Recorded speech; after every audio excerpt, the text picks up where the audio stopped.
What is up, guys? Steven here, and today we are going to be doing something completely different. So this is Super Mega Baseball 3. So this is a game that really enjoy. So have it on Xbox. There really aren't many good baseball games on Xbox. I started to play this one and kind of really fell in love with it. It's basically like it's somewhat similar to MLB Power Pros in that it's like not a realistic looking baseball game in terms of like the graphics, but it's actually fairly realistic in terms of like how it plays. So gonna be doing a pennant race game. So pennant race basically is the online player versus player mode. Each week, all of the teams in the game have different buffs and nerfs. You pick a team to play as for that week. I picked the Herbisaurs this week, um, who really are good at defense and decent at pitching, not really great at batting. Have had some success, 8-5 overall. Um, and So yeah, at the end of the week, depending on how well you do, you get placed into a new division. Um, just recently bought this game for myself. I've been playing it with a friend on his Xbox. Game actually has a pretty good co-op mode, including for franchise mode. So you can play together. So like one person controls batting while the other person controls base running, and that flips every batter. And then pitching, while one person is pitching, the other person is fielding, and that changes every inning. So it's actually pretty good for co-op as well, and really enjoy this game. All right, so this person is playing as the Crocs, the Crocodons, who I believe are one of the more common teams that are used, especially this week. I'm pretty sure they have pretty good buffs this week. Somewhat of a similar feel to my team in that they're pretty good, at pitching and at fielding. But the advantage is that they're definitely better at batting than we are, whereas we're a little bit faster. So you see there on the screen has playing at Ego 57 versus playing at Ego 59. So this game actually has 100 different difficulties, ranging from 0 Ego to 99. So that changes things like how fast pitches come to you at the plate, how difficult it is to do the pitching mini game, things like that. So higher ego is more difficult. So if you're playing someone who is at a slightly higher rating, like this game, then it'll balance that by having them playing at a higher ego than you are. So that's a pretty interesting way to balance it. And then these pennant race games are 5 innings, which is pretty nice. It's a good length of game in that like you can get a game in 15-20 minutes. But you also don't feel like it just comes down to like one moment of luck. So plate discipline is super important in this.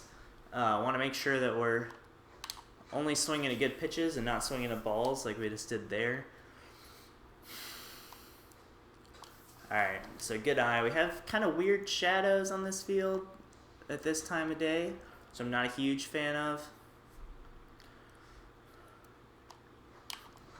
That was low, but that's okay. We fought it off.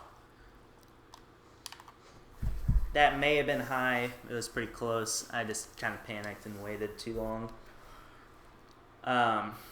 So what's cool is in the bottom right. Get through. Nice. So in the bottom right, you can see it shows the player's stats. So that's actually for just this pennant race.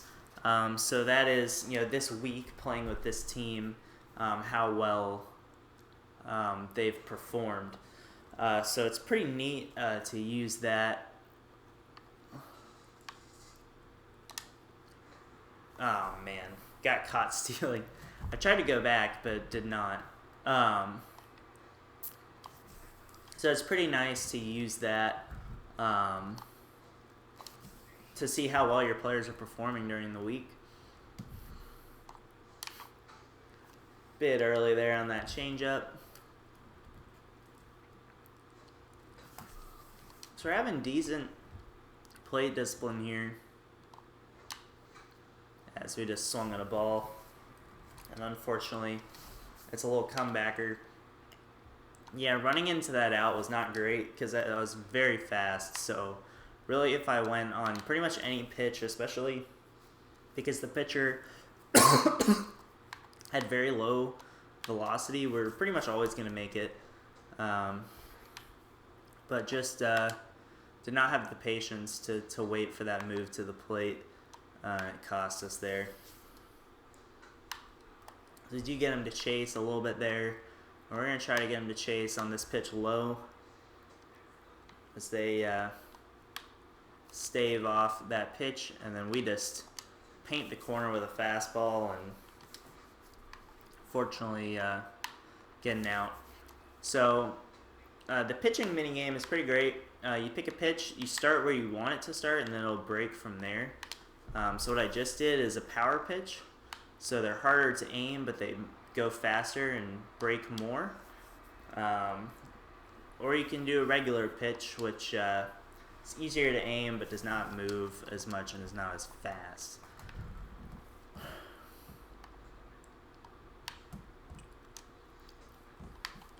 Alright.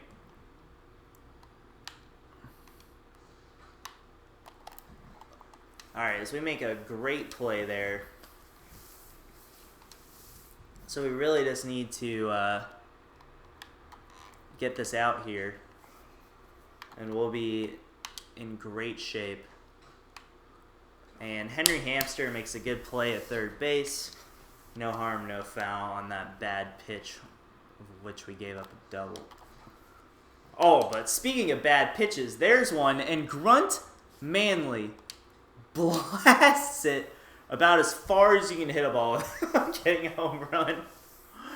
So that's a pretty good start to the inning. They just left that curveball up there, and I knew they were definitely not going to throw a strike after that bomb. So let's see if we can work into a good count here,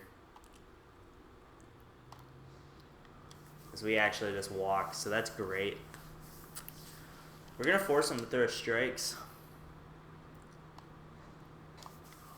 Alright. Yeah, they're just refusing to find the zone here. And finally, they throw a strike. That person does not have a great arm, so we're going to go for it. And we take the lead. Great start. Alright. Just punch that one through. Definitely not going to go here. We have bases loaded, so this is a pretty good situation. Fiona is not a great batter, so we're going to have to wait for our pitch.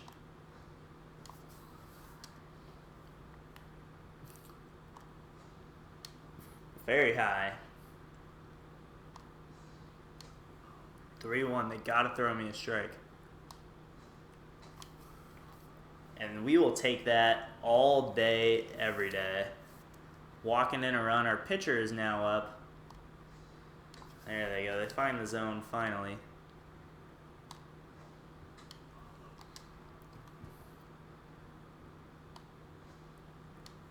But yeah, they're not wanting to throw us anything in the zone.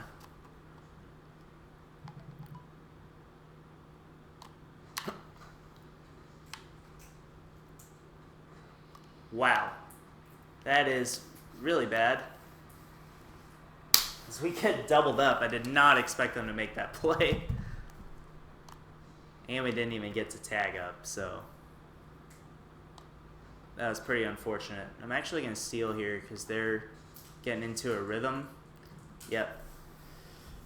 So when they just get into a rhythm like that, that's a good opportunity to try to just steal a base, because you can run whenever you want in this game.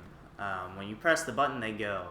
So kind of that interaction between pitcher and player is pretty real.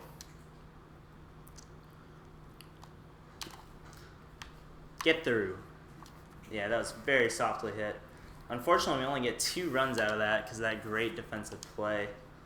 But we are really good at defense and pretty good at pitching, so having a 2-run lead is not bad for us.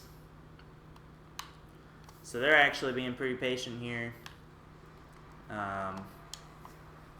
But we don't want to give them anything great to hit, and we want to kind of change their eye level, change what we're giving them, different sequence.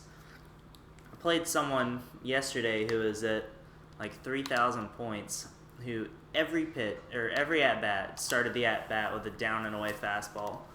And it took me until like the second inning to figure that out, and once I did, I just started to tee off and ended up getting like 7 runs in 1 inning because they just continued to throw that pitch. So it is important to make sure that you mix up your pitch selection.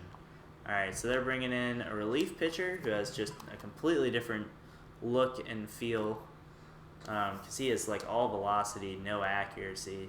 So we're gonna force strikes to be thrown as much as we can, and we bite there on a 2-strike count on the slider that just breaks out of the zone. So Grunt Manley is one of the actually the only nerfed player on the Herbisaurs this week. So he starts every game as rattled. Go! Wow. So Mojo is basically like a player's form. So it goes rattled, tense, neutral, locked in, on fire, and jacked. So basically the better the form, the better their stats. Players can also get hurt. That negatively impacts their stats. And then they can also be what's called juiced, which is basically like peak physical condition, and they perform better as well. So currently just the rattled player, Grunt Manley, but he's one of the better players on the team, so it's kind of worthwhile to play him anyway. As you see, I mean, he's gotten a single and a double already this game. He's pretty decent fielder as well, so it's worthwhile to keep him in, especially if you can get him out of rattled for the game, then he becomes even more effective. So we just chased a really bad pitch there. Let's just give him a hard forkball to start the at-bat. And he really wanted that one because it looked like a fastball middle in to start, and then just died off, and that was just turns over it for a little ground ball. We really don't want to waste too many pitches on their pitcher. And they disconnect. So kind of disappointing that they disconnected. But this is Super Mega Baseball, so let me know if you guys like this. I'd love to just kind of do uploads of this, just like a game at a time. Really enjoy the game. And yeah, let me know what you think in the comments. See y'all next time.